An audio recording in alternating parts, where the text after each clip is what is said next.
What I'd like to do with this short recording is fill in a couple of things I left off in my longer demo of how to write HTML with BBEdit, and that is how to just create a file, create an HTML file with a doc type declaration, and then how to validate your code. I know I showed you one short demo related to web standards on how to validate code, but this would be just sort of a refresher and literally how to validate the code of one of our test pages. So right now we're looking at BBEdit, and this is what it looks like if you just open up the software and you haven't done anything yet. And when you want to create a new file, you say File, New, and you get the choice of a text document or an HTML document, and we're going to pick HTML.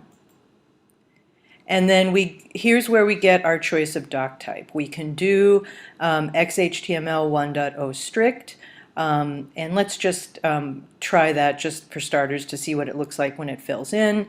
And we tell it to insert the XML declaration. We need the doc type. We want to give BBEdit credit. That'll make that meta generator equals BBEdit tag. And for title, we'll just do XHTML doc type and just say OK. And you can see you have it all filled in. You don't have to spend a lot of time filling in and figuring out what the proper doc type declaration looks like. I'm going to do another one just to show you what HTML5 would look like. So we can say new HTML document, and this time we'll do HTML5, and this time we'll call it HTML5 doc type, and just say OK. And you can see it's the simpler looking doc type.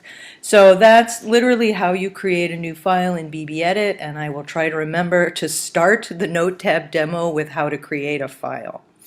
Next thing is, after we've created these files, you've created your personal website, what about when you want to validate it? So you go to the W3C validator, and you can see there's a couple different ways to do it. You can validate by URI or URL if your page is online and you can fill in the URL.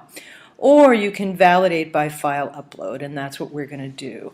And we're just going to browse on my computer over to the LIS 861 folder, and we'll pick our test page 1 and open it up, and we'll say check.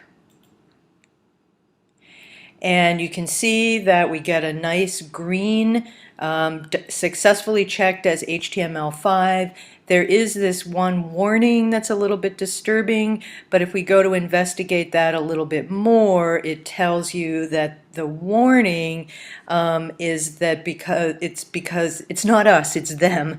HTML5 is still a little bit underdeveloped, that's